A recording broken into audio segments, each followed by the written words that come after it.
আপনি খেয়াল করেন আমাদের বর্তমানে একটা যুবক সমাজ তৈরি হচ্ছে যারা সারাক্ষণ শুধু এনজয়িং মাইন্ড, মানে উদযাপন, হইচই রই রই, হই হই রই রই, খেলবে, হাসবে, নাচবে, গাইবে, খাবে, দৌড়াদৌড়ি করবে। এর বাইরে এরা 24 ঘন্টা মিলে একবার দরুদ শরীফ পড়া, সারাদিনে মিলে একবার আল্লাহু শব্দ বলার সুযোগ তাদের নাই। যার ব্যাপারে আমার নবী বলেছেন যে বারবার বারবার বারবার আবু বকর জান্নাতি, আবু বকর জান্নাতি, আবু বকর জান্নাতি, আবু বকর জান্নাতি। উনি যদি বলে যে আমি কেন মানুষ হলাম, আমি যদি গাছের পাতা হতাম, আমার কোনো হিসেব থাকতো না। আমি কিভাবে আল্লাহর সামনে দাঁড়াবো? এটা ওনার কতটুকু, উনি মুসলমান হলে, কত বড় মাপের মুসলমান হলে, কতটুকু ইমানদার হলে উনি মনে করতেছেন যে আমি কেন মানুষ হলাম, আমি যদি চড়ুই পাখি হতাম তাও আমার কোনো হিসেব থাকতো না। আর আমার প্রজন্ম হাসে, আমার প্রজন্ম নাচে, আমার প্রজন্ম গান গায়। কেন জানেন? কারণ আমার প্রজন্ম কোরআন শরীফ পড়েও না, বুঝেও না। কেমনে বুঝবে? আপনি যেন কোরআন শরীফটা পড়তে না পারেন, আপনি যেন আখিরাত কি, কবরে কি হবে, হাসরে কি হয়, ওই দিন কি কি হতে পারে এটা বুঝতে না পারেন, আপনাকে নাসারারা টোটাল একটা জালের মধ্যে আটকে ফেলেছে। আপনাকে সেই টাইম দিচ্ছে না, আপনাকে একটা কম্পিটিটিভ ওয়ার্ল্ডে ঢুকিয়ে দিয়েছে। আপনি সারাক্ষণ শুধু বড় হতে চান, আরো বড় হতে চান, আরো বড় হতে চান। দোকান একটা আরেকটা বাড়াতে চান, বাড়ি একটা আরেকটা বাড়াতে চান, গাড়ি একটা আরেকটা বাড়াতে চান। সেদিন এক কবির এক কবিতার আবৃত্তি শুনলাম, আমি হুবহু মুখস্থ করে বলতে পারবো না, তবে কিছুটা ধারণা দিতে পারবো। একজন ডাক্তার লিখেছে, তোমার মন খারাপ, আমারও। অমুকের একটা মোটর সাইকেল আছে, সে চায় যে একটা কার নিতে, কিন্তু অমুকের একটা পা নাই, সে চায় যে একটু একটা পা যদি থাকতো হাঁটতে পারত। তোমার মন খারাপ, আমারও। অমুকের একটা বাসা ভাড়া নিয়ে থাকে, সে চায় যে যদি নিজের একটা বাড়ি হতো। আর অমুক রেল বিডে ঘুমায়, সে চায় যে যদি একটা বাঁশের বেড়ার চাল থাকতো। তোমার মন খারাপ, আমার। আমাদের ভিতরে আপনি দেখতে পাবেন যে যার একটা সাইকেল আছে সে সারাক্ষণ চায় যে আমি যদি একটা মোটর সাইকেল নিতে পারতাম। যার একটা বাইক আছে সে চায় যে আমি একটা কার নিতে পারতাম। যার কার আছে সে চায় যে আমি একটা ব্র্যান্ড নিউ ল্যান্ড ক্রুজার নিতে পারতাম। যার সেটা আছে সে চায় যে আমি যদি আরেকটু আপডেট যেতে পারতাম।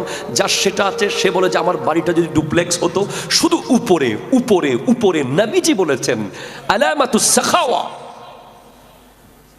নবীজি বলেছেন সৌভাগ্য আর দুর্ভাগ্য, দুর্ভাগ্যের আলামত হলো যে সবসময় উপরের দিকে তাকায়, সে দুর্ভাগা। আর সৌভাগ্যবান ব্যক্তি যে নিচের দিকে তাকায়। যার কাছে বাইক আছে সে যদি বলে যে আলহামদুলিল্লাহ আমার বাইক আছে, অমুকের তো সাইকেল আছে, আল্লাহ আমাকে বাইক দিয়েছে। যার সাইকেল আছে সে তাকাবে যে অমুকের তো একটা পাও নাই। ঠিক কিনা বলেন? এই আমরা একটা কম্পিটিটিভ ওয়ার্ল্ড, এখন মনে হচ্ছে যেন আমরা মৃত্যু ছাড়া, কবর ছাড়া আমাদেরকে থামানোর কিছু নাই আর। আর এগুলো করতে গিয়ে ভিতরে ঢুকিয়ে দিয়েছে হিংসার বিষ। ঠিক কিনা বলেন? ঢুকিয়ে দিয়েছে অহংকারের বিষ, ঢুকিয়ে দিয়েছে জুলুমের বিষ, ঢুকিয়ে দিয়েছে একে অপরের বিরুদ্ধে দাঁড়ানোর ভয়ঙ্কর কিছু নীতিমালা। আজকে আপনি দেখেন শহরগুলোতে, দেখেন প্রতিবেশী ফ্ল্যাট বাড়িগুলোতে পাশের বাসায় কে থাকে, কি জিন থাকলো না মানুষ থাকে, কেউ কাউকে চিনে না, কেউ কারোর সাথে কথা বলে না, কে যায় কে আসে। অথচ প্রতিবেশী যদি কিয়ামতের দিন বিরুদ্ধে বলে, কোটি রাকাত নামাজিও আটকে যাবে। কে করেছে এটা? এক এক ঘরে হয়ে যাওয়া, নিজের খানা নিজে খাওয়া, কাউকে না দেওয়া, ইভেন বাপ মাকে পর্যন্ত বলা যে তোমার ইনকাম তুমি, আমার ইনকাম আমি, এটা মুসলমানের কালচার না, এটা ডিরেক্ট নাসারাদের কালচার। আপনি আমেরিকা, ইউরোপ যান, আপনি দেখবেন father your income your, my income mine. সন্তান যেভাবে মুসলমান সন্তান বাবা মার দায়িত্ব নেওয়াকে ফরজ মনে করে, এটা নামাজের মতো ফরজ, নামাজের চেয়ে আরো বেশি। ইহুদি নাসারারা সেটা করে না। শেষ সময়ে গিয়ে দেখবেন যে অনেক বড় বড় বাসভবনে বাপ মরে পচে পড়ে আছে, বেডরুমে কোনো খবর নাই। এই কালচার এখন আমাদের ভিতরে ঢুকেছে, ঠিক কিনা বলেন? যেদিন থেকে ডাইনিং টেবিল এসেছে, যেদিন থেকে চামচ এসে গেছে, যেদিন থেকে বাসন এসে গেছে, যেদিন থেকে বিভিন্ন ডিজাইনের চাইনিজ রেস্টুরেন্ট, দামি দামি রেস্টুরেন্ট এসেছে, সেদিন থেকে বৈষম্য আর বৈষম্য শুরু হয়েছে। আপনি দেখেন আমাদের দেশে একদলকে দেখবেন যে মিলাদুন্নবীকে বেদাত বলবে, ওলি আল্লাহর ওরসকে বেদাত বলবে, অথচ কমিউনিটি সেন্টারকে বেদাত বলে না। আপনি বলেন কমিউনিটি সেন্টারে কি গরিবরা যেতে পারে? যাওয়ার সুযোগ আছে? আপনার ড্রয়িং রুম যেটা খুব অ্যারিস্টোক্রেট, খুব হাই ফাই করে বানিয়েছেন, ওখানে আপনার গ্রামে যারা কবর করে ওই লোকগুলা কি ড্রয়িং রুমে বসতে পারে? তাদেরকে বসতে দিয়েছেন কোনোদিন? আপনার অনেক গ্রামের প্রতিবেশী আছে যারা শহরে আসে না, আপনার আসলেও ভয়ে আপনাকে ফোন দেয় না, আপনার বাড়ি এত হাই ফাই যে ওরা ছেঁড়া লুঙ্গি পরে ঢুকার সাহস করে না। আর ফোন করলেও আপনি একদিন দুই দিন অজুহাত দিয়েছেন, বাসায় থাকলেও নাই বলেছেন, কাজ না থাকলেও আসে বলেছেন, অমুক ব্যস্ত বলেছেন, তাদেরকে আসতে দেন নাই, তারা আসে না। আপনার ড্রয়িং রুমে বৈষম্য, ব্যক্তি অনুযায়ী নাস্তা আসে, ব্যক্তির ড্রেস অনুযায়ী চার রং কালার চেঞ্জ হয়, চায়ে চিনি বেড়ে যায় আর কমে যায়, কাপের মধ্যে পরিবর্তন চলে আসে ব্যক্তি অনুযায়ী। আপনার মেজবানের টেবিলে বৈষম্য, ব্যক্তি অনুযায়ী গোশতের বাটি বেড়ে যায়, ব্যক্তি অনুযায়ী নলি চলে আসে, ব্যক্তি অনুযায়ী আবার এক স্পেশাল চিকেন চলে আসে, মাটন চলে আসে, বিফ চলে আসে। এই যে মেহেদি অনুষ্ঠানের ডিজে গান, নারীর বাড়িতে পুরুষ, পুরুষের বাড়িতে নারী, হুলুস্থুল নাচতেছে।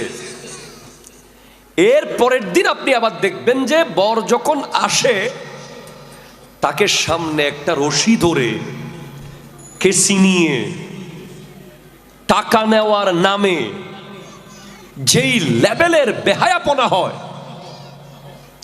বউয়ের বান্ধবীরা, জামাইয়ের বন্ধুরা, বলেন কথা বলেন প্লিজ, কথা আপনারা আল্লাহর সামনে ধরা খাবেন যদি কথা না বলেন।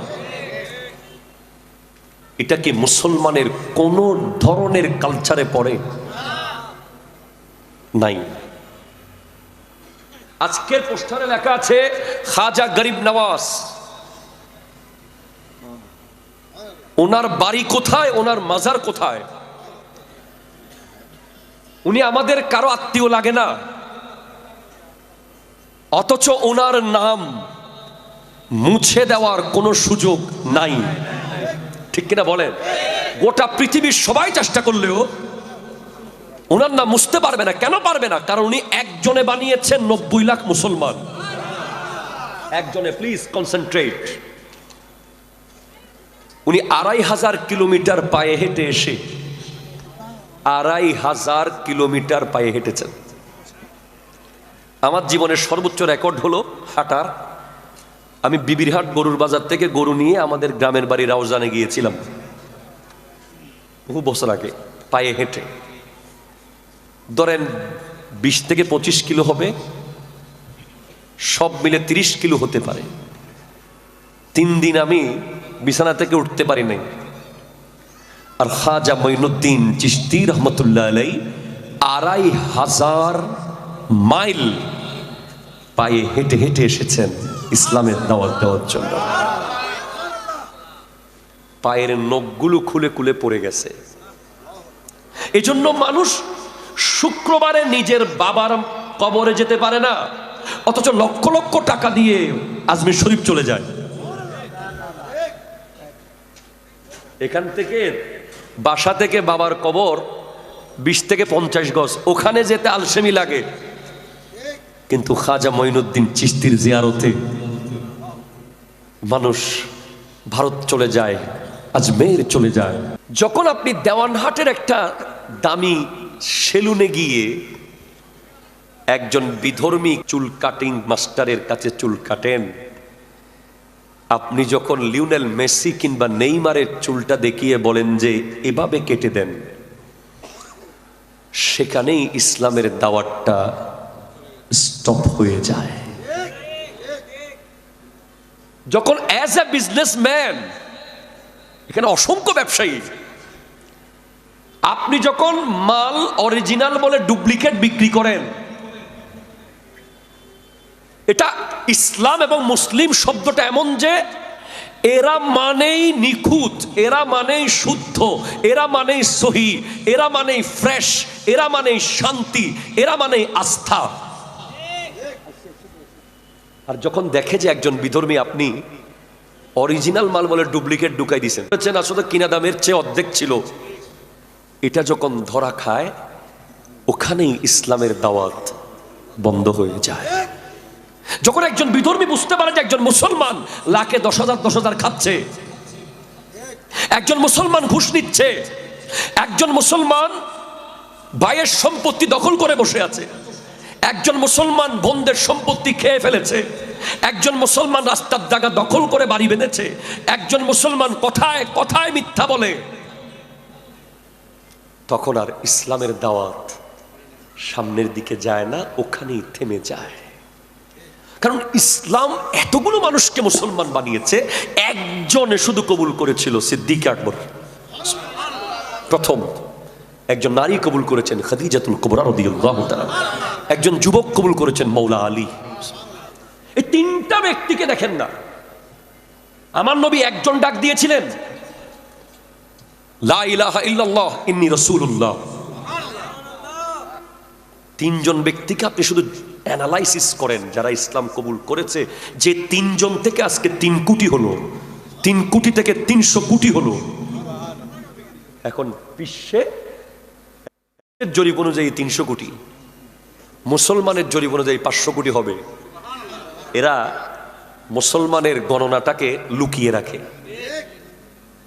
কাউন্টেশনের মধ্যে বিশাল বড় একটা অ্যামাউন্ট অফ মুসলিম কমিউনিটিকে এরা গণনার মধ্যে আনে না, যাতে বলতে পারে যে না মুসলমান কম, মুসলমান সেকেন্ড থার্ড, এটা বোঝানোর জন্য। আজকে আপনার 2 রাকাত নামাজ পড়ার পরে আপনি এত ব্যস্ত, একজন বিধর্মী যখন মসজিদের বাইরে দাঁড়িয়ে দেখে যে শুক্রবারে ইমাম সাহেব সালাম ফিরানোর লগে লগে একদল মানুষ দৌড় দিচ্ছে, যারা মনে হয় 20 বছর পর জেলখানা থেকে বেরোচ্ছে, কতটুকু নির্লজ্জ, কতটুকু আমরা বেওয়াফা, কতটুকু আমরা ইসলামের সাথে বেওয়াফাই করলে শুক্রবারে আমাদের 5 মিনিট টাইম থাকে না মসজিদে, সপ্তাহে 7 দিন তো দেখাই যায় না। এরপরে শুক্রবারের দিনও আমরা আল্লাহকে বলি যে oh my dear creator, I am busy. Allah আমি বিজি, আমার সময় নেই, তুমি অনেক ইজি। আল্লাহর কোনো কাজ নাই, মনে হচ্ছে যেন শুধু তারই কাজ আছে। সে আল্লাহর সামনে দাঁড়িয়ে 5টা মিনিট সময় দেওয়ার সুযোগ তার নাই। কোথায় যাবে সে? ফেসবুকে। কথা বলেন, সে মসজিদ থেকে বের হয়ে কোনো মানুষের জীবন বাঁচাতে গেছে এমন না, দেশ রক্ষা করতে গেছে এমন না, সে গেছে গেইমে, সে গেছে বাইক নিয়ে স্টান করতে, সে গেছে বন্ধুদের আড্ডায়, সে গেছে ফেসবুকে, সে গেছে সোশ্যাল মিডিয়ায়, সে কোনো বিয়ে বাড়িতে গেছে, সে কোনো টার্বে গেছে, সে কোনো খেলায় গেছে, সে কোনো মেলায় গেছে, সে আল্লাহকে বলেছে আই এম বিজি। তাহলে আপনি বলেন, আর সিদ্দিক আকবর রাদিয়াল্লাহু তাআলা আনহু যখন নামাজে দাঁড়াতেন, মনে হতো যেন একটা গাছ দাঁড়িয়ে আছে। পাখি জাস্ট কনফিউজ হয়ে যেত যে পাখি কোথায় বসবে, পাশের গাছটাও বাতাসে নড়তেছে, কিন্তু আবু বকর সিদ্দিকের শরীর একটা নিঃশ্বাসও নিচ্ছে না, মনে হচ্ছে যেন আনতাবুদাল্লাহা কান্নাকা তারাহু ফাইন লাম তাকুন তারাহু ফাইন্নাহু ইয়ারাকা, যেন আবু বকর সিদ্দিক আল্লাহকে দেখে দেখে নামাজ পড়তেছে।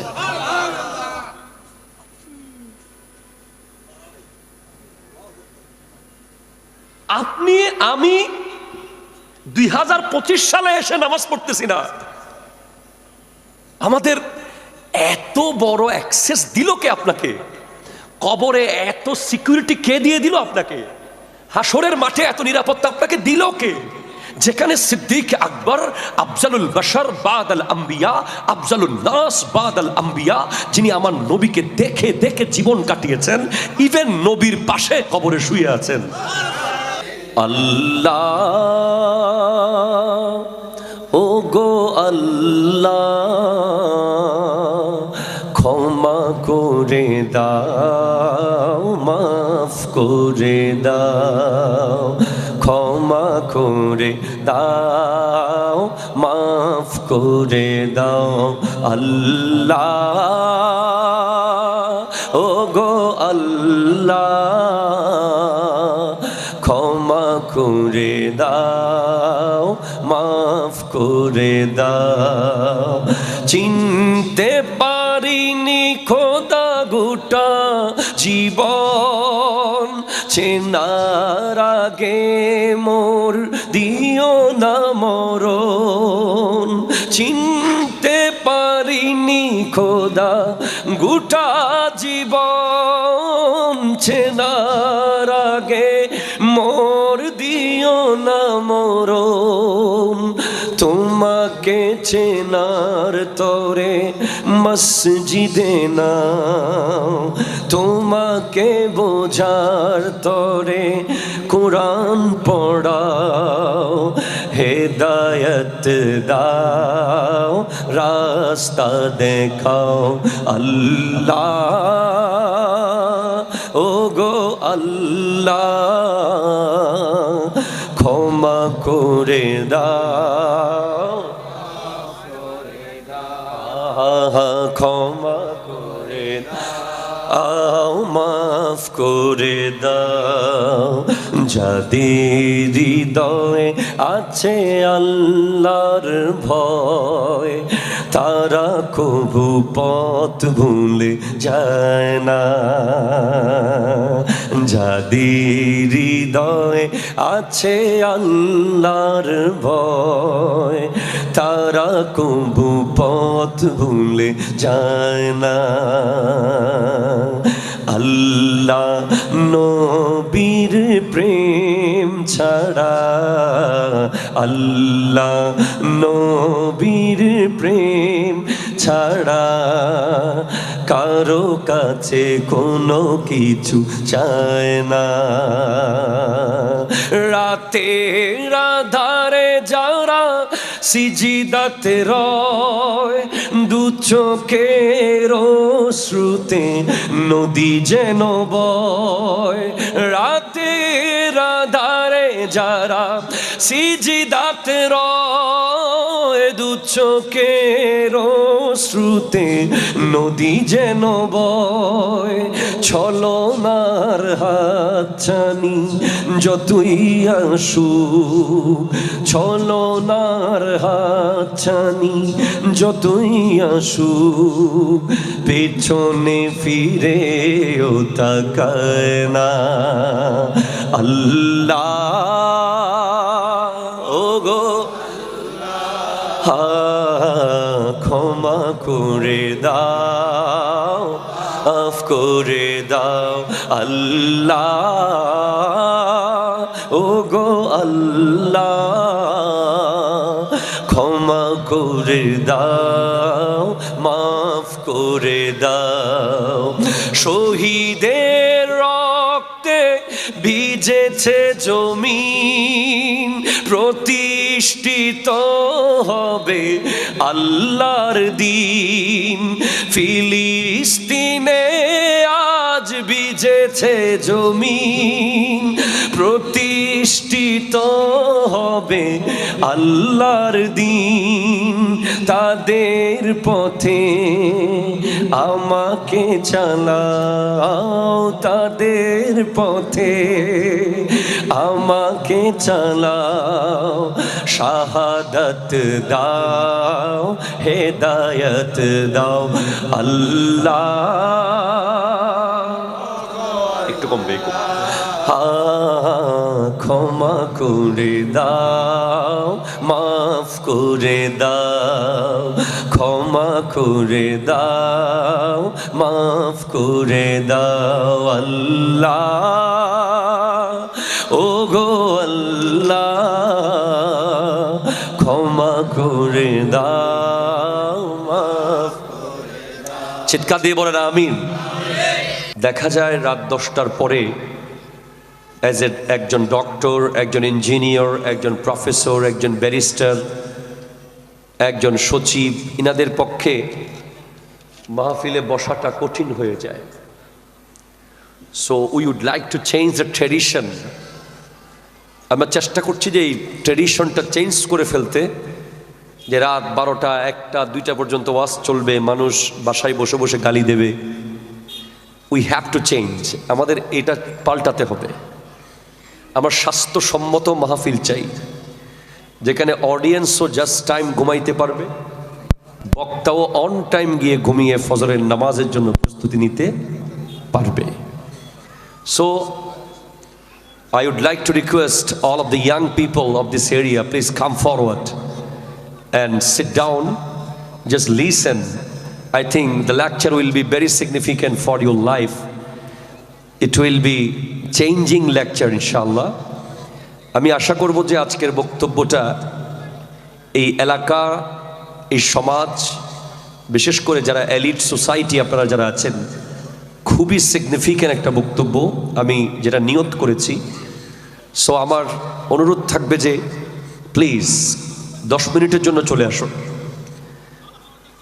মনে রাখতে হবে যে এই ধরনের প্রোগ্রামগুলোর অপরচুনিটি সবসময় আসবে না জীবনে।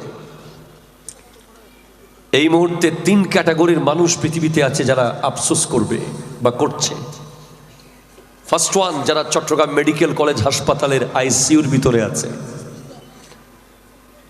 যারা কোনো দিন টাকা চাচ্ছে না, খাবার চাচ্ছে না, যারা চাচ্ছে যে একটা স্বাধীনভাবে নিঃশ্বাস ফেলতে চাচ্ছে। আরেক দল এই মুহূর্তে আছে টোটাল ইসলাম থেকে বাইরে গিয়ে জুয়ার আড্ডায়, মদের আড্ডায়, বিভিন্ন রকমের অনলাইন গেমে মত্ত আছে। তারাও বদবখত, বদনসিব।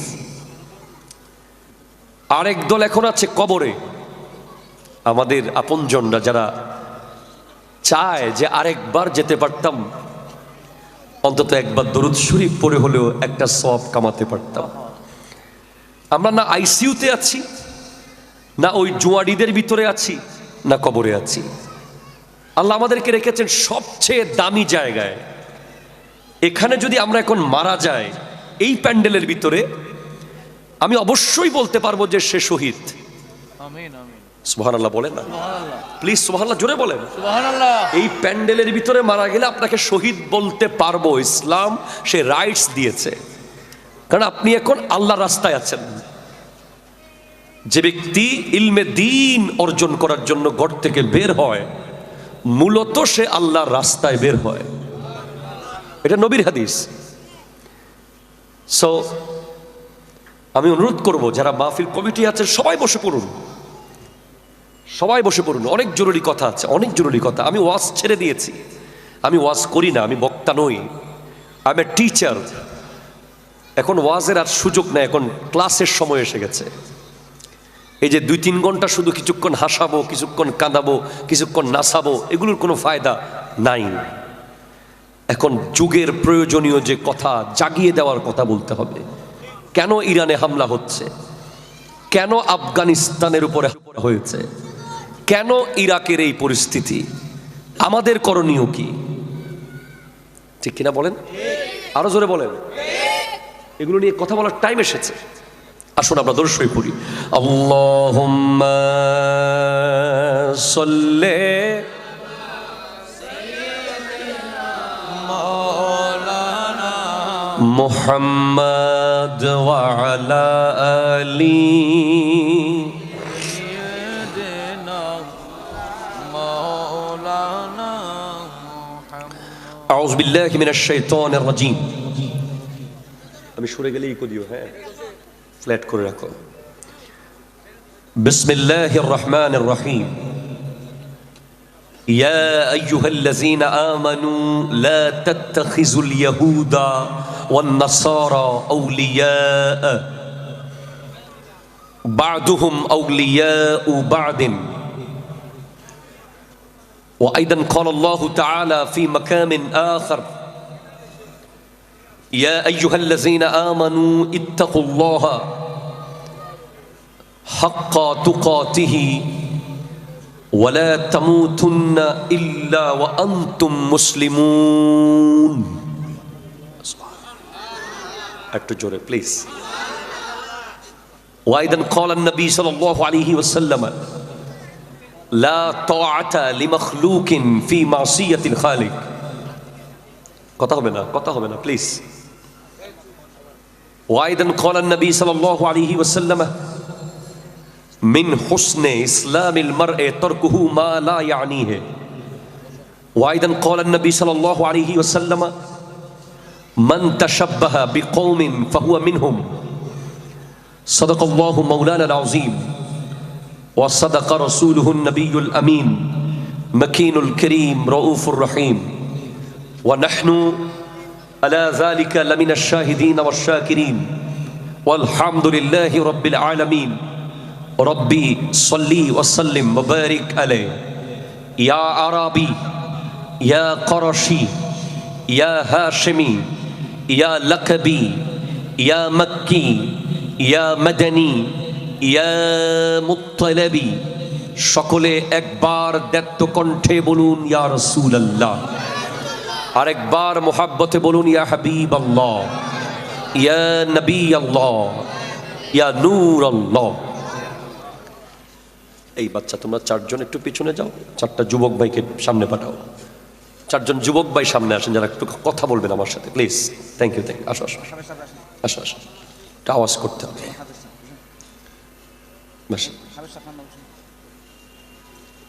ঠিক আছে। ঐতিহ্যবাহী মরহুম হাজী আলী আহমদ, বেগম আলী আহমদ এর পরিবার বর্গ এর সার্বিক ব্যবস্থাপনায় পশ্চিম সুপারিওয়ালাপাড়া দেওয়ানহাট ডাবল মোরিং চট্টগ্রামের এই আজিম উশান সৈয়দ শাহ রহমতুল্লাহ আলাইহির বার্ষিক উরস মুবারক খাজা গরিব নওয়াজ ইমাম শের বাংলা রহমতুল্লাহ আলাইহির স্মরণে আজকের নুরানি মেহফিলের সম্মানিত সভাপতি আলহাজ মৌলানা মোহাম্মদ আলাউদ্দিন, নির্বাহী পরিচালক মরহুম হাজী আলী আহমদ, বেগম আলী আহমদ মাদ্রাসা ও ইবাদতখানা, এবং আজকের সম্মানিত প্রধান আলোচক আলহাজ মৌলানা মোহাম্মদ তৌহিদুল আলম রিয়াদ, আমার অত্যন্ত স্নেহের প্রিয় ভাই, আরবি প্রভাষক জামিয়া ওদুদিয়া সুন্নিয়া কামিল মাদ্রাসা, এবং আমার ডানে বামে অসংখ্য সম্মানিত উলামায়ে কেরাম, বিশেষ করে আমার সামনে বসা এদেশের সূর্য সন্তান তরুণ যুবক মুরব্বী বাবারা, আসসালামু আলাইকুম ওয়া রাহমাতুল্লাহি ওয়া বারাকাতুহু। আমি কোরআনুল কারীমের সূরা মাইদার 51 নম্বর আয়াত থেকে তিলাওয়াত করার সৌভাগ্য অর্জন করেছি। আরও একটি আয়াতে কারিমা তিলাওয়াত করার সৌভাগ্য হয়েছে। 3টি হাদিস আমি তিলাওয়াত করেছি। আল্লাহ তাআলা আমাকে আমার প্রাণপ্রিয় রাহবার আল্লামা সৈয়দ মোহাম্মদ তাহের শাহ সাহেব কিবলা মুদ্দাজিল্লুহুল আলীর দোয়ায়, এ বিশ্বের সকল হক্কানি ওলি আল্লাহদের দোয়ায় আল্লাহ আমাকে কালিমাতুল হক, শুধুমাত্র আল্লাহর সন্তুষ্টির লক্ষ্যে আমাকে কথা বলার তৌফিক দান করুন। সকলে বলুন আমিন। ইসলাম, মুসলিম এ বিশ্বের সবচেয়ে সম্মানিত, ইজ্জতদার, গৌরব উজ্জ্বল ইতিহাসের অধিকারী একটা দলের নাম মুসলিম। একটু জোরে বলেন সুবহানাল্লাহ। যাদের ডানে বামে সামনে পিছে শুধু গৌরবের ইতিহাস লেখা। যতটুকু পড়েছি এই ভারতবর্ষে Europe, America, England, British, Portuguese, উলন্দাজ যত ব্যবসায়ীরা এসেছে, যে রোড দিয়ে তারা এসেছে সমুদ্রপথে, এই রোডের আবিষ্কারক হলো মুসলমান বণিকরা। আমি আপনাকে দাবি নিয়ে বলছি, আপনি গুগলে সার্চ করলে পেয়ে যাবেন, অথবা আপনি আলিমের ইন্টার লেভেলের ইসলামের ইতিহাস বইয়ে ঢুকলে পাবেন যে এই যে চ্যানেল, জাহাজ আসবে ভারতে মাল নিয়ে, এই জাহাজ প্রবেশের সমুদ্রে যে রোডটা বের করেছে, এই রোডের আবিষ্কারক হলো আরবের মুসলমান বণিকরা। এবং অ্যাজ এ চিটাগনিয়ান আমাদের জন্য অত্যন্ত গৌরবের বিষয় হলো এই বাংলাদেশে ইসলাম প্রবেশের রোডটা হলো চট্টগ্রাম। চট্টগ্রাম বন্দর দিয়েই এই দেশে ইসলাম ঢুকেছে। সুবহানাল্লাহ, জোরে বলেন। ইসলাম, মুসলিম, এই শব্দগুলো শুনলেই মনে হয় নিরাপত্তা, শান্তি, শৃঙ্খলা, ভদ্রতা, নম্রতা, বিজয়, সহানুভূতি, মমতা, আদর্শ। ঠিক কিনা বলেন? হ্যাঁ,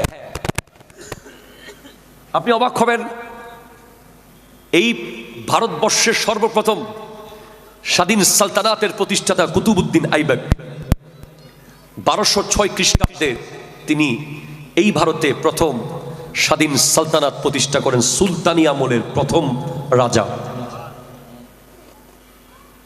মামলুক, খিলজি, লুদি, সৈয়দ, এভাবে সুলতানি আমল চলে প্রায় 200 বছর। 1206 থেকে 1526, 1526 খ্রিস্টাব্দে সর্বশেষ রাজা ইব্রাহিম লুদি, লুদি বংশের, যার কাছ থেকে ক্ষমতা নেয় মুঘল সম্রাট বাবর। বাবর, হুমায়ুন, আকবর, জাহাঙ্গীর, এরপরে আপনার শাহজাহান, ঔরঙ্গজেব, প্রথম বাহাদুর শাহ জাফর, দ্বিতীয় বাহাদুর শাহ জাফর থেকে ক্ষমতা নেয় ইংরেজরা 1757 সিপাহী বিদ্রোহের মাধ্যমে। প্রায় 200 বছর তারা শাসন করে এই ভারতবর্ষকে।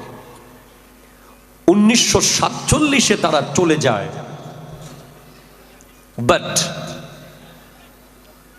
they have injected a large amount of poison in our society, in our community, in our school, in our college, in our culture, in our kitchen, in our dining table, in our rooms. তারা চলে গেছে, কিন্তু আমাদের গোটা রন্ধ্রে রন্ধ্রে, ঘরে, অনুষ্ঠানে, লেখাপড়ায়, প্রোগ্রামে, কালচারে তারা তাদের কালচারাল বিষ, পয়জন ঢুকিয়ে দিয়ে গেছে। ঠিক কিনা বলে? হ্যাঁ, আপনি জানেন না, আপনি দেখতে পাচ্ছেন যে ওরা মেরেছে, ওরা মেরেছে, ওরাই মেরেছে, ওরা মারবে। ওরা আমাদেরকে মারে না কেন? এটা 360 আউলিয়ার বাংলাদেশ, 12 আউলিয়ার দেশ। এই দেশে যেই পরিমাণ ইসলাম চর্চা হয়, যত মাহফিল এই দেশে হয়, পুরো বিশ্বের সব দেশে মিলে অত মাহফিল হয় না। এই বাংলাদেশে যেই পরিমাণ মাহফিল হয়, যেই পরিমাণ ওরস হয়, যেই পরিমাণ দোকান উদ্বোধনে হুজুর নিয়ে দোয়া করানো হয়, যেই পরিমাণ ইসলাম চর্চা, রমজান, আপনার রমজান মাসে তারাবি 3 দিন নে, 5 দিন নে, 7 দিন নে, নসানাবাজি, 5G তারাবি, 8G স্টাইলে তারাবি, তারপরে আপনার মনে করেন ইফতার পার্টি আর ইফতার পার্টি আছে না। যেই পরিমাণ ইসলামের সাইনবোর্ড হলো, সাইনবোর্ড কি? ইসলামের সাইনবোর্ডের যত প্রোগ্রাম এই দেশে হয়, বাকি ওয়ার্ল্ডের যদি আপনি 150টা কান্ট্রিও ধরেন সারা বিশ্বে, 151 কান্ট্রি মিলে যত প্রোগ্রাম হয় না, শুধু একটা বাংলাদেশে সম্ভবত তার চেয়ে বেশি প্রোগ্রাম হয়। মাশাআল্লাহ। কিন্তু আমাদের দেশে ওরা একটা বুলেটও মারবে না।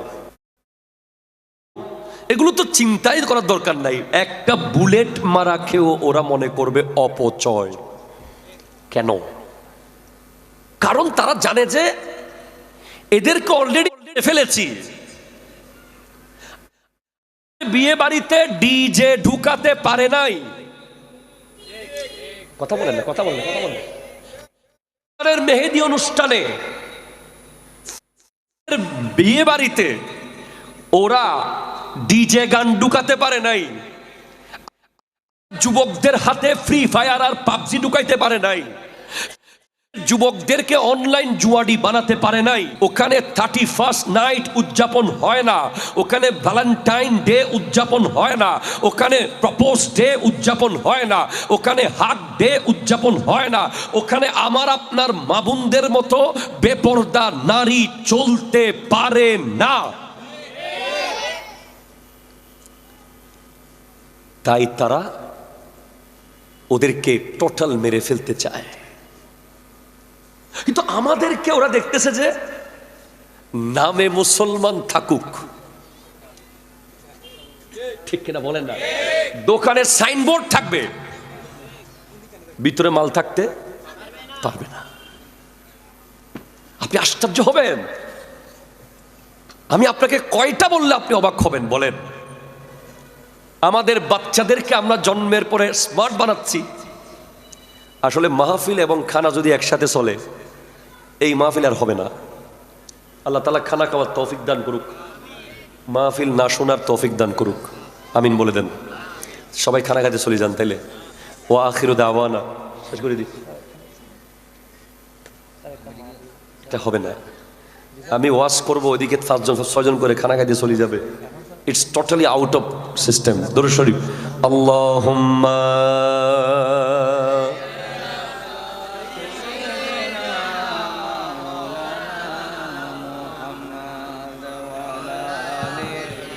سيدنا ما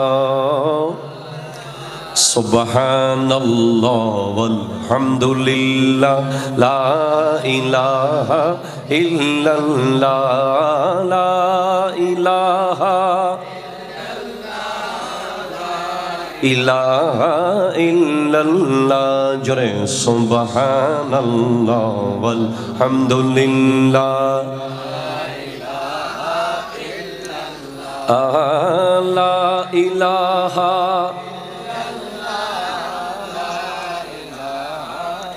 আল্লাহ ও গো আল্লাহ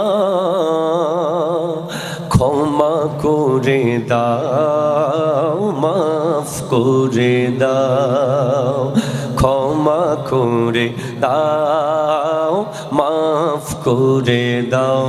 আল্লাহ ও গো আল্লাহ ক্ষমা করে দাও, মাফ করে দাও। চিনতে পারিনি খোদা গোটা জীবন, চেনার আগে মোর দিও না মরণ। চিনতে পারিনি খোদা গোটা জীবন, চেনার আগে মোর দিও না মরণ। তোমাকে চেনার তরে মসজিদে নাও, তোমাকে বোঝার তরে কোরআন পড়াও। হেদায়েত দাও, রাস্তা দেখাও। আল্লাহ ও গো আল্লাহ ক্ষমা করে দাও, ক্ষমা করে দাও। আও মাফ করে দাও যাদের হৃদয়ে আছে আল্লাহর ভয়, তারা কবু পথ ভুলে যায় না। যাদের হৃদয়ে আছে আল্লাহর ভয়, তারা কবু পথ ভুলে যায় না।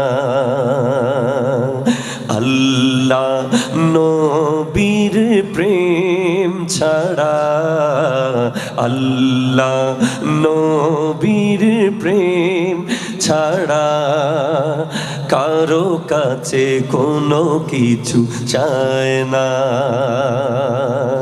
রাতের আধারে যারা সিজদাতে রয়, দু চোখের শ্রুতে নদী যেন বয়। রাতের আধারে যারা সিজদাতে রয়, দু চোখের শ্রুতে নদী যেন বয়। ছলনার হাতছানি যতই আসুক, ছলনার হাতছানি যতই আসুক, পেছনে ফিরেও তাকায় না। আল্লাহ ওগো ক্ষমা করে দাও, মাফ করে দাও আল্লাহ, ওগো আল্লাহ। ক্ষমা করে দাও, মাফ করে দাও।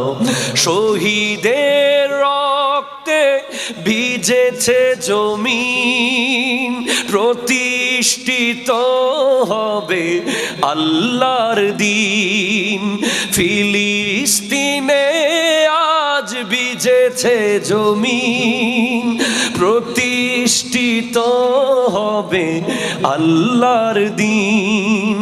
তাদের পথে আমাকে চালাও, তাদের পথে আমাকে চালাও। শাহাদাত দাও, হেদায়ত দাও আল্লাহ। একটু কমবে, ক্ষমা করে দাও, মাফ করে দাও। ক্ষমা করে দাও, মাফ করে দাও আল্লাহ, ওগো আল্লাহ। ক্ষমা করে দাও, মাফ করে দাও। চিৎকার দিয়ে বলেন আমিন।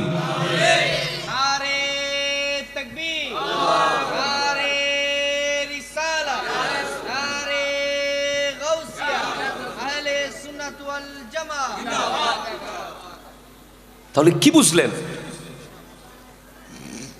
আমাদের কালচারের ভিতরে ইহুদি নাসারা ঢুকে গেছে, ঠিক কিনা বলেন না?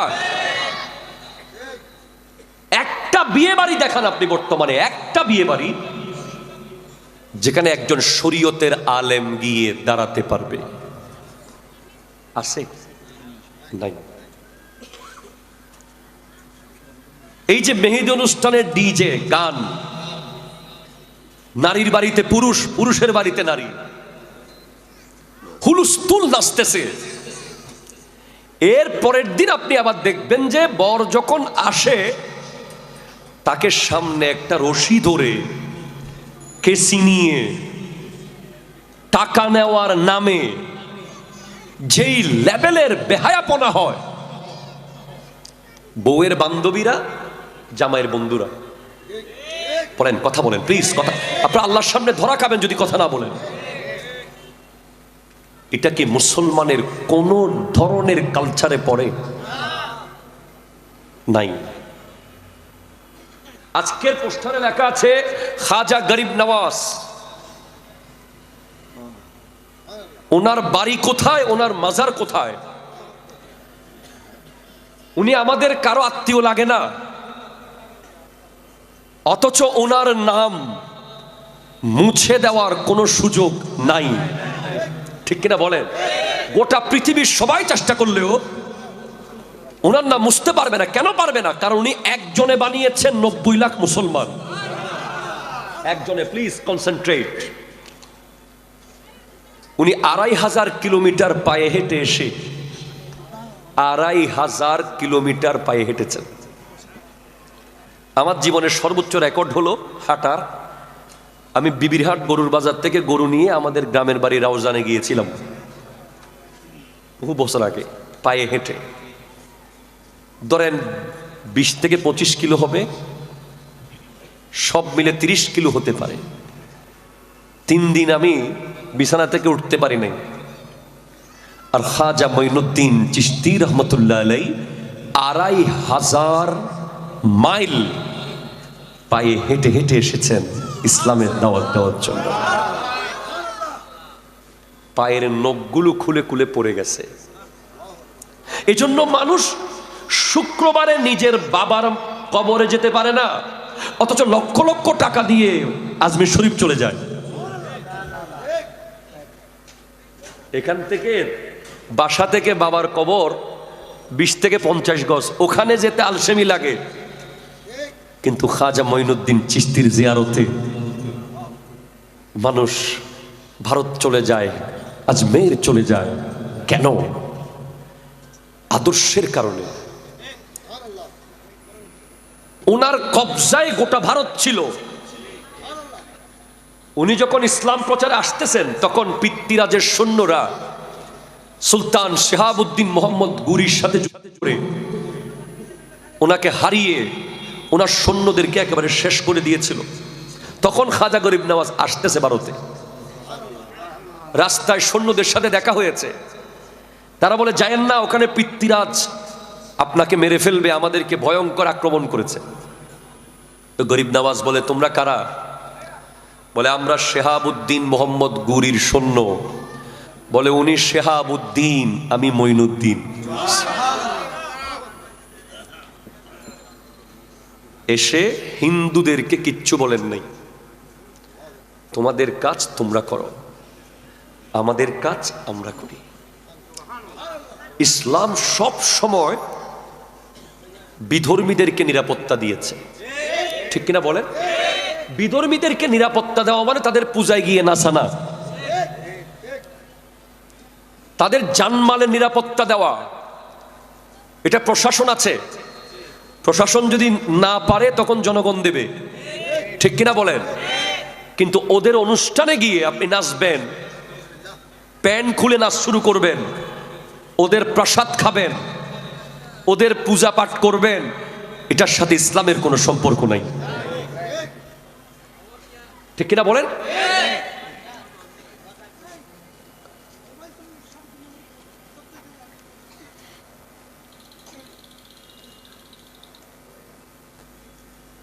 ঠিক আছে, মাশাআল্লাহ। এই হলো যখন পিতৃরাজ অনেক বেশি পরিমাণ টর্চার শুরু করেছে গরিব নওয়াজকে। খাবার দিচ্ছে না, পানি দিচ্ছে না, বসতে দিচ্ছে না, উজু করতে দিচ্ছে না। তখন উনি বলতেছেন, তুমি যদি আরেকবার করো আমি মুসলমান সেনাপতিকে আবার ডাকবো।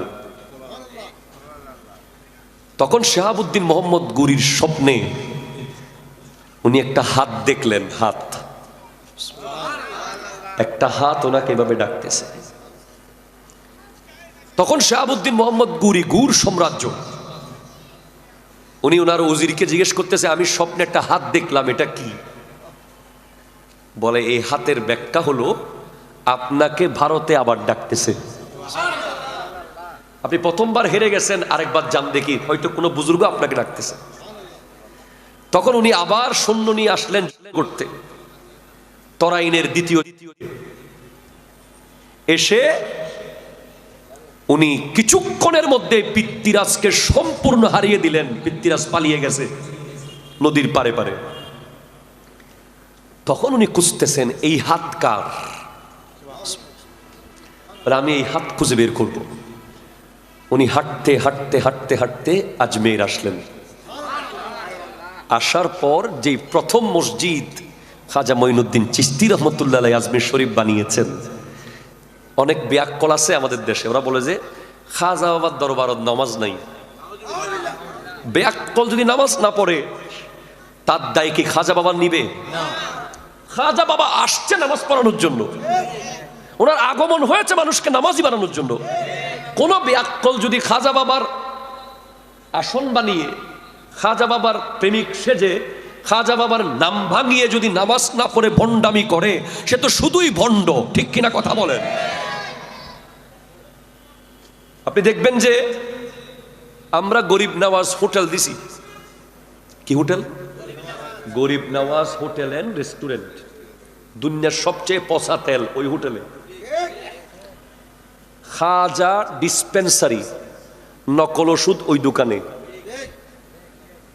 খাজা ডিপার্টমেন্টাল স্টোর, পচা এক্সপায়ার ডেট চলে যাওয়া মাল ওই দোকানে। নাম কিন্তু খাজা, কাজ বেঈমানের। ঠিক কিনা জোরে কথা বলেন? কেউ যদি খাজা বাবার নাম বিক্রি করে, 100% আছে আমাদের দেশে, খাজা বাবার নাম বিক্রি করে বিভিন্ন জায়গায় আপনি দেখবেন যে নামাজ নাই, কিচ্ছু নাই, সারাক্ষণ নাচানাচি, রং থামাশা, নারী পুরুষের অবাধ মেলামেশা, ইসলামের সাথে কোনো সম্পর্ক নাই, এক ধরনের তাল বানাইছে। এগুলো ভণ্ড। সুন্নিরা ভণ্ড নয়, ভণ্ডরা সুন্নি সেজেছে। এটা মাথায় রাখবেন। আমরা দায়িত্ব নিয়ে কথা বলতেছি। তো খাজা মঈনুদ্দিন চিশতি রহমতুল্লাহ আলাইহির মাজারের চারপাশে 4টা মসজিদ আছে। কেন জানেন? যাতে ট্রেন 5 মিনিট পর আসলে যেন জামাত আরেকটা করতে পারে। প্রথম জামাত মসজিদে শাহজাহান নিতে হয়, দ্বিতীয় জামাত মসজিদে সান্দালি যেটা আওরঙ্গজেব বানিয়েছে, তৃতীয় জামাত মসজিদে আকবরী। এরপরে যদি কেউ নিজে জামাত করতে চায় সে পারবে মসজিদ আউলিয়া, যেটা ছোট মসজিদ গরিব নওয়াজ প্রথম বানিয়েছেন। শাহাবুদ্দিন মোহাম্মদ গুরি ওই মসজিদে গিয়ে দেখে নামাজ মাগরিবের চলতেছে। তখন উনি পেছনের কাতারে দাঁড়ালেন। দাঁড়ানোর পরে যেই মাত্র সালাম ফিরালেন, ইমামতি করতেছেন খাজা মঈনুদ্দিন চিশতি রহমাতুল্লাহ। সালাম ফিরানোর পরে যখন হাতটা এভাবে তুললেন, দেখে যে যেই হাত উনি স্বপ্নে দেখেছেন এটা সেই হাত। হুজুর,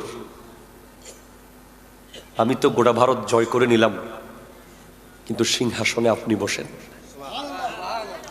খাজা গরিব নওয়াজ বলে, আমি সিংহাসনে বসি না, বসাই। তুমি পারলে দায়িত্ব নাও, নাহলে পিতৃরাজের পোলারে দিয়ে চলে যাও। দেখেন ইসলাম, দেখেন পিতৃরাজের পোলা, সেও হিন্দু। খাজা গরিব নওয়াজের রাজাগিরি করা, বাদশাগিরি করা আমার কাজ না। আপনি অবাক হবেন, বলখের বাদশাহ ইব্রাহিম আদহাম বলখি, একবার এক লোক এসে ওনার রাজপ্রসাদের উপরে উঠে বলতেছে, আমার গোড়া খুঁজতেছি রাজপ্রসাদের ছাদে। বলে, ভাই আপনি কি পাগল হয়ে গেছেন? রাজপ্রসাদের ছাদের উপর গোড়া পাওয়া যায়? বলে, রাজপ্রসাদের ছাদে যদি গোড়া পাওয়া না যায়, এরকম সিংহাসনে বসে আল্লাহ পাওয়া কঠিন। তখন ইব্রাহিম আদহাম বলখি রাজার পোশাক খুলে সেরাস ফাটা সালার বস্তা পরে রোডে বের হয়ে গেছেন আল্লাহ পাওয়ার জন্য। আল্লাহর ওলিরা কোনোদিন রাজাগিরি করে নাই, রাজা বানাইছে। বাদশাগিরি করে নাই, বাদশা বানাইছে। ক্ষমতাকে লাথি মেরেছে ওনারা, কারণ ওনাদের ক্ষমতা তো চেয়ারে বসে লাগে না। ওনারা এমন ভাবে আল্লাহকে রাজি করেছে যে দুনিয়ার সবকিছু ওনাদের কথা শুনে। তো সেদিন যদি খাজা মঈনুদ্দিন চিশতি চাইতেন, ভারতে একজন অস্তিত্ব থাকতো না, একজন। শাহাবুদ্দিন মোহাম্মদ গুরি যদি চাইতেন যে ভারতে কোনো হিন্দুর অস্তিত্ব থাকতে পারবে না, একটা হিন্দুও থাকতে পারত না। কিন্তু ইসলাম সেই ধর্ম নয়। ইসলাম একজন মানুষকেও জোর করে মুসলমান বানায় না। খাজা গরিব নওয়াজ 90 লক্ষ মুসলমান বানিয়েছেন শুধু মুস্কি হেসে হেসে। এটা থাপ্পড় কাউকে দেন নাই, আদর্শ দিয়ে। হ্যাঁ, এখন প্রশ্ন রে ভাই, আমার দেওয়ানহাটের অত্যন্ত শিক্ষিত মানুষ আপনারা, এলিট সোসাইটির মানুষ, জ্ঞানীগুণী মানুষ, উনি যদি একজনে 90 লাখ বানাইতে পারে, আমরা 17 কোটি মিলে কেন 1 কোটিকে মুসলমান বানাইতে পারলাম না? উত্তর শুনেন। যখন আপনি দেওয়ানহাটের একটা দামি সেলুনে গিয়ে একজন বিধর্মী চুল কাটিং মাস্টারের কাছে চুল কাটেন, আপনি যখন লিওনেল মেসি কিংবা নেইমারের চুলটা দেখিয়ে বলেন যে এভাবে কেটে দেন, সেখানেই ইসলামের দাওয়াতটা স্টপ হয়ে যায়। যখন অ্যাজ এ বিজনেসম্যান, এখানে অসংখ্য ব্যবসায়ী, আপনি যখন মাল অরিজিনাল বলে ডুপ্লিকেট বিক্রি করেন,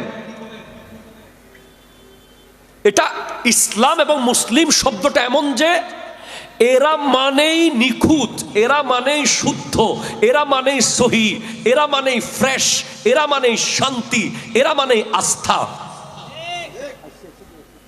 আর যখন দেখে যে একজন বিধর্মী আপনি অরিজিনাল মাল বলে ডুপ্লিকেট ঢুকাই দিচ্ছেন, আসলে কিনা দামের চেয়ে অর্ধেক ছিল, এটা যখন ধরা খায়, ওখানেই ইসলামের দাওয়াত বন্ধ হয়ে যায়। যখন একজন বিধর্মী বুঝতে পারে যে একজন মুসলমান লাখে 10,000 খাচ্ছে, একজন মুসলমান ঘুষ নিচ্ছে, একজন মুসলমান ভাইয়ের সম্পত্তি দখল করে বসে আছে, একজন মুসলমান বোনদের সম্পত্তি খেয়ে ফেলেছে, একজন মুসলমান রাস্তার জায়গা দখল করে বাড়ি বেঁধেছে, একজন মুসলমান কথায় কথায় মিথ্যা বলে, তখন আর ইসলামের দাওয়াত সামনের দিকে যায় না, ওখানেই থেমে যায়। কারণ ইসলাম এতগুলো মানুষকে মুসলমান বানিয়েছে, একজনে শুধু কবুল করেছিল, সিদ্দিক আকবর। প্রথম একজন নারী কবুল করেছেন খাদিজাতুল কুবরা রাদিয়াল্লাহু তাআলা, একজন যুবক কবুল করেছেন মৌলা আলী। এই 3টা ব্যক্তিকে দেখেন না, আমার নবী একজন ডাক দিয়েছিলেন, লা ইলাহা ইল্লাল্লাহ ইন্নী রাসূলুল্লাহ। 3 জন ব্যক্তিকে আপনি শুধু অ্যানালাইসিস করেন, যারা ইসলাম কবুল করেছে, যে 3 জন থেকে আজকে 3 কোটি হলো, 3 কোটি থেকে 300 কোটি হলো। এখন বিশ্বে জরিপ অনুযায়ী 300 কোটি, মুসলমানের জরিপ অনুযায়ী 500 কোটি হবে। এরা মুসলমানের গণনাটাকে লুকিয়ে রাখে, কাউন্টেশনের মধ্যে বিশাল বড় একটা অ্যামাউন্ট অফ মুসলিম কমিউনিটিকে এরা গণনার মধ্যে আনে না, যাতে বলতে পারে যে না মুসলমান কম, মুসলমান সেকেন্ড থার্ড, এটা বোঝানোর জন্য। এর ভিতরে যারা আছে আপনি দেখেন, যে 3 জন, আমি 3 জনের দিকে একটু যাই। সিদ্দিক আকবর, সিদ্দিক আকবর ওই ব্যক্তি ছিলেন যাকে একজন ব্যক্তি মেহমানদারি করে খাবার দিয়েছিলেন, দাওয়াত দিয়ে, গোলাম, একটা গোলাম। গোলাম যখন খাবার সামনে আনছে, বলে হুজুর আমি গরিব মানুষ, আমি আপনাকে দাওয়াত দিছি, একটু খেতে হবে। সিদ্দিক আকবর 1 চামচ খাবার খেয়েছেন, একটু করে, চামচ ছিল না তখন, একটু খেয়েছেন। পরক্ষণেই বলছেন এই খাবার কিসের, তুমি কি ইনকাম করে এনেছো? বলে আমি গণক, গণনা করি, মানুষের ভাগ্য গণনা করি, এই গণনা করা হারাম। সিদ্দিক আকবর সাথে সাথে মুখের ভিতরে হাত ঢুকিয়ে দিয়ে সব খাবার বের করে ফেলেছেন। মুসলিম আজকে আপনার 2 রাকাত নামাজ পড়ার পরে আপনি এত ব্যস্ত, একজন বিধর্মী যখন মসজিদের বাইরে দাঁড়িয়ে দেখে যে শুক্রবারে ইমাম সাহেব সালাম ফিরানোর লগে লগে একদল মানুষ দৌড় দিচ্ছে, যারা মনে হয় 20 বছর পর জেলখানা থেকে বেরোচ্ছে। কতটুকু নির্লজ্জ, কতটুকু আমরা বেওয়াফা, কতটুকু আমরা ইসলামের সাথে বেওয়াফাই করলে শুক্রবারে আমাদের 5 মিনিট টাইম থাকে না মসজিদে, সপ্তাহে 7 দিন তো দেখাই যায় না। এরপরে শুক্রবারের দিনও আমরা আল্লাহকে বলি যে oh my dear creator, I am busy. Allah আমি বিজি, আমার সময় নেই, তুমি অনেক ইজি। আল্লাহর কোনো কাজ নাই, মনে হচ্ছে যেন শুধু তারই কাজ আছে। সে আল্লাহর সামনে দাঁড়িয়ে 5টা মিনিট সময় দেওয়ার সুযোগ তার নাই। কোথায় যাবে সে? ফেসবুকে। কথা বলেন, সে মসজিদ থেকে বের হয়ে কোনো মানুষের জীবন বাঁচাতে গেছে এমন না, দেশ রক্ষা করতে গেছে এমন না, সে গেছে গেইমে, সে গেছে বাইক নিয়ে স্টান করতে, সে গেছে বন্ধুদের আড্ডায়, সে গেছে ফেসবুকে, সে গেছে সোশ্যাল মিডিয়ায়, সে কোনো বিয়ে বাড়িতে গেছে, সে কোনো টার্বে গেছে, সে কোনো খেলায় গেছে, সে কোনো মেলায় গেছে, সে আল্লাহকে বলেছে আই এম বিজি। তাহলে আপনি বলেন, আর সিদ্দিক আকবর রাদিয়াল্লাহু তাআলা আনহু যখন নামাজে দাঁড়াতেন, মনে হতো যেন একটা গাছ দাঁড়িয়ে আছে। পাখি জাস্ট কনফিউজ হয়ে যেত যে পাখি কোথায় বসবে, পাশের গাছটাও বাতাসে নড়তেছে, কিন্তু আবু বকর সিদ্দিকের শরীর একটা নিঃশ্বাসও নিচ্ছে না, মনে হচ্ছে যেন আনতাবুদাল্লাহ কান্নাকা তারাহু ফাইন লাম তাকুন তারাহু ফাইন্নাহু ইয়ারাকা, যেন আবু বকর সিদ্দিক আল্লাহকে দেখে দেখে নামাজ পড়তেছে।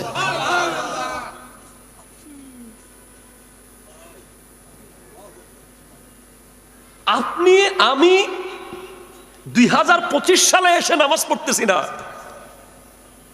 আমাদের এত বড় অ্যাক্সেস দিল কে আপনাকে? কবরে এত সিকিউরিটি কে দিয়ে দিল আপনাকে? হাসরের মাঠে এত নিরাপত্তা আপনাকে দিল কে? যেখানে সিদ্দিক আকবর আফজালুল বাশার বাদাল আম্বিয়া, আফজালুন নাস বাদাল আম্বিয়া, যিনি আমার নবীকে দেখে দেখে জীবন কাটিয়েছেন, ইভেন নবীর পাশে কবরে শুয়ে আছেন।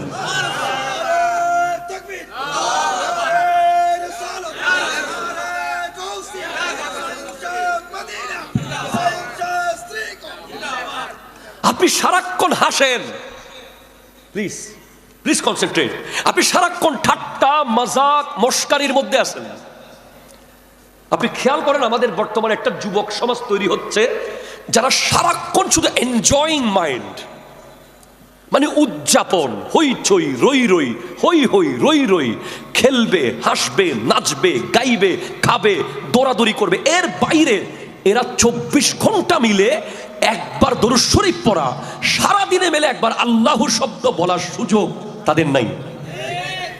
যার ব্যাপারে আমার নবী বলেছেন যে বারবার বারবার বারবার আবু বকর জান্নাতি, আবু বকর জান্নাতি, আবু বকর জান্নাতি, আবু বকর জান্নাতি। উনি যদি বলে যে আমি কেন মানুষ হলাম, আমি যদি গাছের পাতা হতাম আমার কোনো হিসেব থাকতো না। আমি কিভাবে আল্লাহর সামনে দাঁড়াবো? এটা ওনার কতটুকু, উনি মুসলমান হলে, কত বড় মাপের মুসলমান হলে, কতটুকু ইমানদার হলে উনি মনে করতেছেন যে আমি কেন মানুষ হলাম? আমি যদি চড়ুই পাখি হতাম তাও আমার কোনো হিসেব থাকতো না। আর আমার প্রজন্ম হাসে, আমার প্রজন্ম নাচে, আমার প্রজন্ম গান গায়। কেন জানেন? কারণ আমার প্রজন্ম কোরআন শরীফ পড়েও না, বুঝেও না। কেমনে বুঝবে? আপনি যেন কোরআন শরীফটা পড়তে না পারেন, আপনি যেন আখিরাত কি, কবরে কি হবে, হাসরে কি হয়, ওই দিন কি কি হতে পারে এটা বুঝতে না পারেন, আপনাকে নাসারারা টোটাল একটা জালের মধ্যে আটকে ফেলেছে। আপনাকে সেই টাইম দিচ্ছে না, আপনাকে একটা কম্পিটিটিভ ওয়ার্ল্ডে ঢুকিয়ে দিয়েছে। আপনি সারাক্ষণ শুধু বড় হতে চান, আরো বড় হতে চান, আরো বড় হতে চান। দোকান একটা আরেকটা বাড়াতে চান, বাড়ি একটা আরেকটা বাড়াতে চান, গাড়ি একটা আরেকটা বাড়াতে চান। সেদিন এক কবিতা আবৃত্তি শুনলাম, আমি হুবহু মুখস্থ করে বলতে পারবো না, তবে কিছুটা ধারণা দিতে পারবো। একজন ডাক্তার লিখেছে, তোমার মন খারাপ, আমারও। অমুকের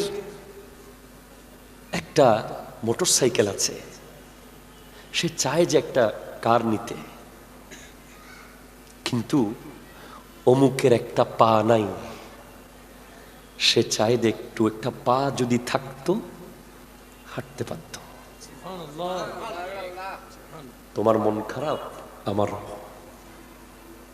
অমুকের একটা বাসা ভাড়া নিয়ে থাকে, সে চায় যে যদি নিজের একটা বাড়ি হতো।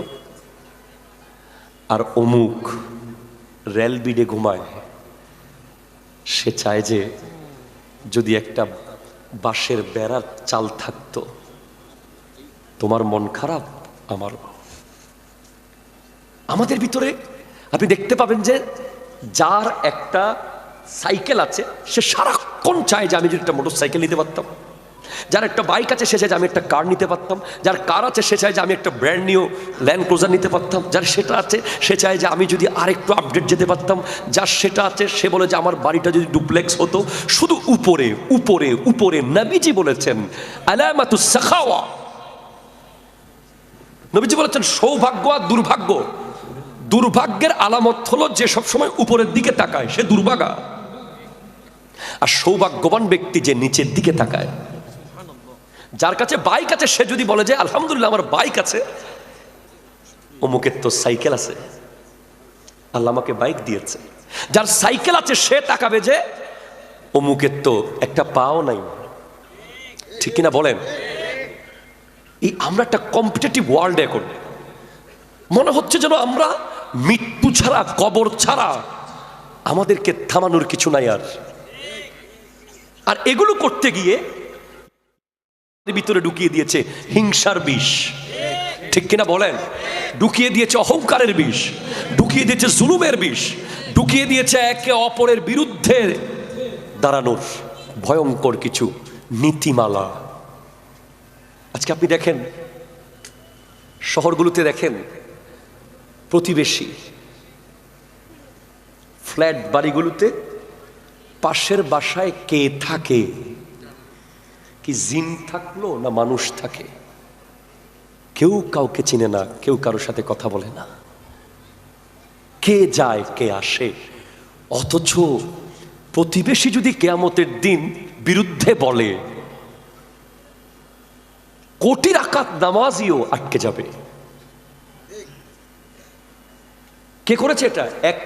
এক ঘরে হয়ে যাওয়া, নিজের খানা নিজে খাওয়া, কাউকে না দেওয়া, ইভেন বাপ মাকে পর্যন্ত বলা যে তোমার ইনকাম তুমি, আমার ইনকাম আমি। এটা মুসলমানের কালচার না, এটা ডিরেক্ট ইসলামের কালচার। আপনি আমেরিকা, ইউরোপ যান, আপনি দেখবেন father your income your, my income mine. সন্তান যেভাবে মুসলমান সন্তান বাবা মার দায়িত্ব নেওয়াকে ফরজ মনে করে, এটা নামাজের মতো ফরজ, নামাজের চেয়ে আরো বেশি। ইহুদি নাসারারা সেটা করে না। শেষ সময়ে গিয়ে দেখবেন যে অনেক বড় বড় বাসভবনে বাপ মরে পচে পড়ে আছে, বেডরুমে কোনো খবর নাই। এই কালচার এখন আমাদের ভিতরে ঢুকেছে। ঠিক কিনা বলেন? যেদিন থেকে ডাইনিং টেবিল এসেছে, যেদিন থেকে চামচ এসে গেছে, যেদিন থেকে বাসন এসে গেছে, যেদিন থেকে বিভিন্ন ডিজাইনের চাইনিজ রেস্টুরেন্ট, দামি দামি রেস্টুরেন্ট এসেছে, সেদিন থেকে বৈষম্য আর বৈষম্য শুরু হয়েছে। আপনি দেখেন আমাদের দেশে একদলকে দেখবেন যে মিলাদুন্নবীকে বেদাত বলবে, ওলি আল্লাহর ওরসকে বেদাত বলবে, অথচ কমিউনিটি সেন্টারকে বেদাত বলে না। আপনি বলেন কমিউনিটি সেন্টারে কি গরিবরা যেতে পারে? যাওয়ার সুযোগ আছে? আপনার ড্রয়িং রুম যেটা খুব অ্যারিস্টোক্রেট, খুব হাই ফাই করে বানিয়েছেন, ওখানে আপনার গ্রামে যারা কবর করে ওই লোকগুলা কি ড্রয়িং রুমে বসতে পারে? তাদেরকে বসতে দিয়েছেন কোনোদিন? আপনার অনেক গ্রামের প্রতিবেশী আছে যারা শহরে আসে না, আপনার আসলেও ভয়ে আপনাকে ফোন দেয় না। আপনার বাড়ি এত হাই ফাই যে ওরা ছেঁড়া লুঙ্গি পরে ঢুকার সাহস করে না। আর ফোন করলেও আপনি একদিন দুই দিন অজুহাত দিয়েছেন, বাসায় থাকলেও নাই বলেছেন, কাজ না থাকলেও আসে বলেছেন, অমুক ব্যস্ত বলেছেন, তাদেরকে আসতে দেন নাই, তারা আসে না। আপনার ড্রয়িং রুমে বৈষম্য, ব্যক্তি অনুযায়ী নাস্তা আসে, ব্যক্তির ড্রেস অনুযায়ী চার রং কালার চেঞ্জ হয়, চায়ে চিনি বেড়ে যায় আর কমে যায়, কাপের মধ্যে পরিবর্তন চলে আসে ব্যক্তি অনুযায়ী। আপনার মেজবানের টেবিলে বৈষম্য, ব্যক্তি অনুযায়ী গোশতের বাটি বেড়ে যায়, ব্যক্তি অনুযায়ী নলি চলে আসে, ব্যক্তি অনুযায়ী আবার এক স্পেশাল চিকেন চলে আসে, মাটন চলে আসে, বিফ চলে আসে, আর ব্যক্তি অনুযায়ী শুধু ডাল দিয়ে চালিয়ে দেয়। এক বাটি এক বাটি এক বাটি, ফার্স্ট বাটি ফার্স্ট বাটি ফার্স্ট বাটি। কেন? এদিকে বদ্দাবস্যী এই টেবিলে বদ্দা বসেছে, কে বসেছে? বদ্দা। ব্যক্তি অনুযায়ী কমিউনিটি সেন্টারের খাবারের মেনু পাল্টে গেছে। খবরদার, এই টেবিলের দিয়ে দাবি। আর ওদিকে রক্তের সম্পর্ক চেয়ার পাচ্ছে না। রক্তের সম্পর্ক, যার সাথে আপনার আত্মীয়তা, ব্লাডের, আপনার ফুফু, আপনার খালা, ওরা চেয়ারই পাচ্ছে না বসার জন্য, আর আপনি নিয়ে বসে আছেন বদ্দাকে। তো আপনি এগুলোকে বেদাত বলেন না, অথচ এই পৃথিবীতে বৈষম্য যদি না থাকে, দুই জায়গায় নাই, একটা হলো নবীর মিলাদে আর একটা অলির ওরসে।